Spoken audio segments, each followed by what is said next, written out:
So there was a scene from season 1 where Tasha sings "Sweet Thing" to Ghost. So I just have to ask, can we get an album from you sometime soon? What's going on? Well, I love music. I started off as a singer, as many of my fans know. I've been singing since I was a little girl. I definitely am going to be working on my music. I've just been so focused and inundated with power, but also just transitioning into being an actress. So that took a lot of time to be taken seriously and to focus. You know, I always say, you know, you don't want to just be doing everything. You want to master something. And I'm really excited to master this world, you know, now doing film and television. Is something I'm excited about, but I cannot leave music alone. I'm actually writing and working with some producers. And you know, you'll be hearing from Naturi Naughton very soon on the music tip, so. Good. So your character Tasha, she's in a very complicated position.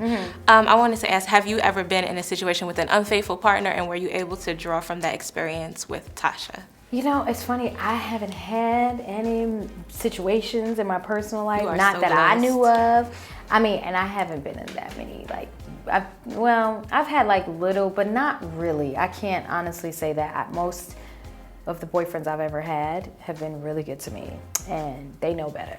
But no, I think, I've dealt with rejection in different ways, not necessarily being in a romantic relationship and being cheated on, but I've been, you know, in the business. I was in a girl group and feeling rejection and dealing with, you know, being lied to. I have been betrayed and talked about many times. So it's different things that I pull from, and playing other characters in my career, like i.e. Lil' Kim, or doing things, you know, where I've been through situations. I just try to utilize and talk to other women who have been through that, you know, reading different things and looking at relationships, even, you know, when I was getting power, thinking about Mary J. Blige and all that she went through, because that was kind of part of an inspiration for Tasha's character, being in a, you know, a abusive relationship and coming through so much, even though it's different with Ghost and I think I learned just to look at so many people who've been through that and take from them.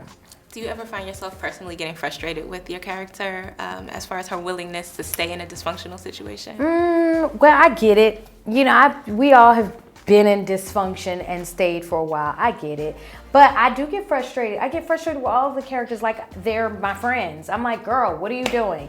And I get frustrated with Ghost. I get frustrated, you know, with Tommy. It's so funny because we're so invested. So I definitely get passionate about what Tasha does and what she doesn't do. I'm like, please get it together, you know.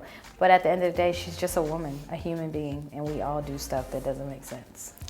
So there are a lot of sex scenes in Power, a lot of steamy scenes. Were you apprehensive about doing the nude scenes, or were you just like, let's do it? I don't think anybody's like, let's just do this. Sex, naked, on screen, scary. I don't know if, I mean, some people might just be like, no big deal. But for me, I definitely was a little nervous. It's vulnerable. It's, you know, it's an awkward thing to be in sex scenes with, especially, you know, Omari Hardwick, although he's beautiful and hot and sexy. All my friends are very jealous of me.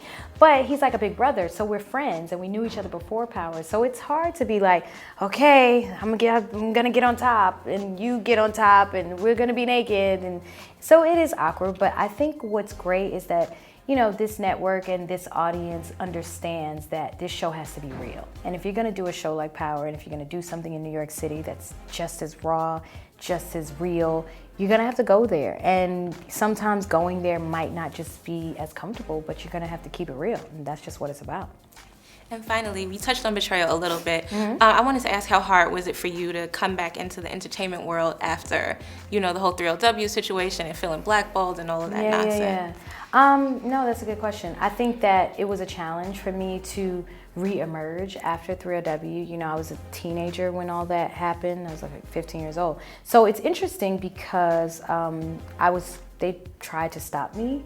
You know, my whole career kind of was at a standstill at a time. I went to college, studied political science. I was in Seton Hall University. No one knew where I was or what I was doing for a while. But I think I'm blessed, I'm grateful. I have supportive parents, I have supportive friends, and I have my faith, and I'm standing here today.